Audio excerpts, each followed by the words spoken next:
సూర్య వినపడుతుందా మీకు? సార్ ఎలా ఇవాళ మధ్యాహ్నం మీరు ఒక సంచలనమైన ఆరోపణ చేశారు, అసలు మళ్ళీ ఒకసారి చెప్పండి. అంటే మీ అక్కని మావోయిస్టులు వాళ్ళ మరణ శిక్ష వేసే పరిస్థితి ఎందుకు వచ్చింది అనుకుంటున్నారు మీరు?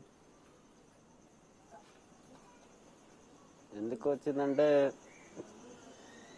వాళ్ళు మిస్అండర్స్టాండింగ్ వల్ల వచ్చింది సార్. అది తప్పు ఆరోపణ కదా. అది ఎవరో చెప్పిన మాటలకి మా అక్కని చంపేసారు కదా వాళ్ళు. నిజ నిజాలు తెలుసుకోలేదు. అసలు కన్ఫర్మేషన్ అనేది ఒకటి ఉండాలి కదా. ఆమె తప్పు చేసింది, ఒక తప్పు ఉంది, అది కన్ఫర్మ్ అయి ఉంటే ఆమె చంపితే మేము యాక్సెప్ట్ చేస్తున్నాం. మేము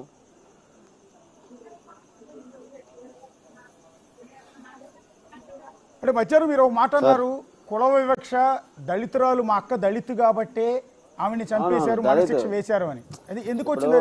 మొన్న రీసెంట్ గా ఎందుకు వచ్చిందంటే రీసెంట్ గా ముగ్గురు బయటకు వచ్చారు సార్ వాళ్ళు అక్కడ నుంచే. అదే లొకేషన్. ఓకే. అక్కడ అందులో ఇద్దరు లేడీసే ఉన్నారు, ఒక బాయ్ ఉండు. అలా అందరు అప్పర్ క్యాస్టే ఉన్నారు.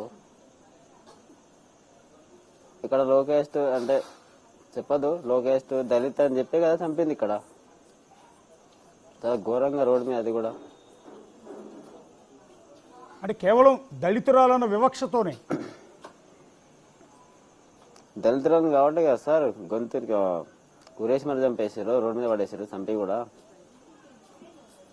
మొన్న ఉద్యమం నుంచి బయటకు వచ్చింది అంటే పోలీసుల ముందు లొంగిపోయారు వాళ్ళు ముగ్గురు. లొంగిపోయే ఛాన్సెస్ ఉన్నాయి సార్, వచ్చేసే ఛాన్స్ ఉండదు. కానీ ఒక ఆయన ఉండే కదా ఆర్కే, ఆయన లేడు. అవునండి. ఆయన ప్లేస్ మీకు ఇచ్చారు, అది తీసుకుంది. అక్కడ నుంచి వచ్చారంటే మామూలు విషయం కాదు, వచ్చేస్తే చెప్పవచ్చు. కాకపోతే వాళ్ళు బయటకు వచ్చేసి ఆమె నిజాలు చెప్పేస్తుంది అందరికి. ఆ డౌట్ వచ్చే ముందు వీళ్ళు ప్లాన్ చేసి ఇట్లా చంపేశారు. కాకపోతే ఒక రీజన్ కావాలి, ఎవరి మీద చెప్పాలి. మేము దొరికినాం. అంటే ఇప్పుడు ప్రెజెంట్ మీ అక్క రాధా గారి పోస్టు కమాండర్ పోస్టు, ఆర్కే గారి పోస్ట్, అది రామకృష్ణ గారి పోస్ట్. అది నాకు తెలిసిన వరకు అయితే ఆర్కే ఉన్నది. రామకృష్ణ పోస్ట్ చనిపోయింది కదా వెళ్తే అనారోగ్యంతో. ఇప్పుడు మొన్న ఒక ముగ్గురు బయటకు వచ్చారని చెప్తున్నారు కదా ఉద్యమం నుంచి. ఆ ముగ్గురు అప్పర్ క్యాస్ట్ అని చెప్తున్నారు. ఏ క్యాస్ట్ వాళ్ళు, ఎవరైనా ఏమైనా చెప్పగలుగుతారు ఒకసారి? అవును, వాళ్ళు ఏ క్యాస్ట్ వాళ్ళు ఏంటనే చెప్పగలుగుతారు? నాకు తెలియదు, కానీ ఏ క్యాస్ట్ చెప్పలేను. కానీ వాళ్ళు దళిత అయితే కాదు, తెలియదు మాకు. అది కాకపోతే మా క్యాస్ట్ అయితే కాదు. అంటే వాళ్ళు ముగ్గురు పోలీసుల ముందు లొంగిపోయారా? ఎట్లా అండి అది? ఇక్కడ అంటే తెలంగాణనే తెలుస్తుంది కదా సార్. ఎక్కడక్కడ నోటిఫికేషన్స్ చూస్తాం కదా, ఫేస్బుక్ ఇప్పుడు సోషల్ మీడియా ఎంత స్ప్రెడ్ అయిపోయింది. వాళ్ళు కూడా ఆంధ్ర ఒరిస్సా సరిహద్దుల్లో మీ అక్క పనిచేస్తున్న చోట నుంచి వచ్చిన వాళ్ళే ఆ ముగ్గురు కూడా? అక్కడి నుంచి వచ్చిన వాళ్ళే. వాళ్ళకి మాత్రం ఏం కాలేదు, అందరూ కలిసిపోయారు కదా జనాలతో అందరికి. కేవలం మా అక్క ఒక్క వచ్చా అని చెప్పిందో రానని చెప్పిందో తెలియదు. కానీ దారుణంగా చంపేసి రోడ్డు మీద పడేసి కరెక్ట్ కాదు కదా సార్. అది మీరు ఉద్యమంలోకి వెళ్ళిన ఈ 7 ఏళ్లలో మీ అక్కతో మీరు ఎప్పుడైనా మాట్లాడే ప్రయత్నం కానీ, మాట్లాడిన సందర్భాలు కానీ, కలిసిన సందర్భాలు కానీ ఉన్నాయండి? కలిసింది ఏం లేదు కానీ మాట్లాడినా.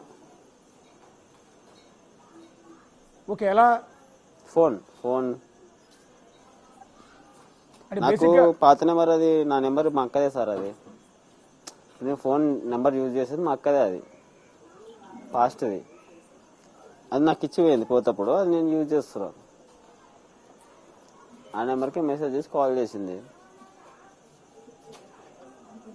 మీరు మాట్లాడిన సందర్భాల్లో ఏం చెప్పేదండి? ఏమైనా ప్రాబ్లమ్స్ ప్రస్తావించేదా, లేకపోతే అసలు ఎందుకు వెళ్ళిపోయావని మీరు అడిగినప్పుడు ఏం చెప్పేది? ప్రాబ్లమ్స్ ఏం చెప్పబోతున్నాయి కానీ మంచిగా ఉన్నారా, ఇంట్లో అమ్మ ఎట్లుంది, నాన్న ఎట్లున్నాడు, అన్ని నార్మల్ థింగ్స్.